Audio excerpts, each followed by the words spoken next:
When I got to the audition, I was late.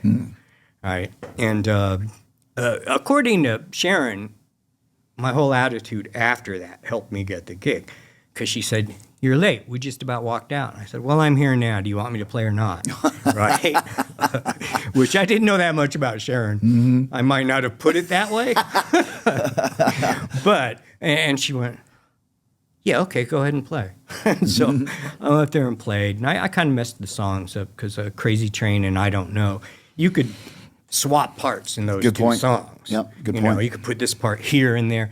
And I did, because I just learned them the night before. So I was kind of screwing up, and I went, all right, yeah, I'm not getting this.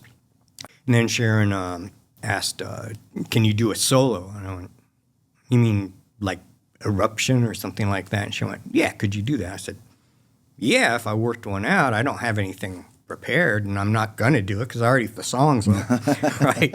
Which is more the attitude that later Sharon said, hey, you said you couldn't do it. You didn't want to embarrass yourself. And you said, no. I like that. Right? But, yeah, so I'm packing my gear up, and George walks in. He's like, hey, everybody. I went, hi. And I'm about to introduce myself because I hadn't met him before that. And then Ozzy came up and looks at me and goes, you want the gig? Huh? Do you want the gig? And I went, yeah. And he turned to George and said, he's got it. You don't. You're fired. Right? Wow. Which was brutal. Oh, yeah.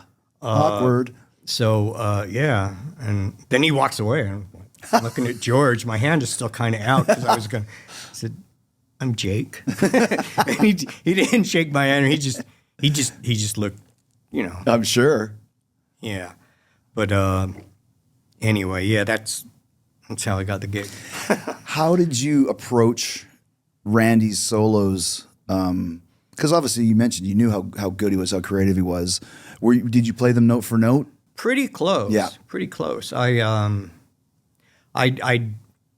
throw a flourish in if I felt like I would have done this. Not the whole solo. I wouldn't say I would have played the solo this way.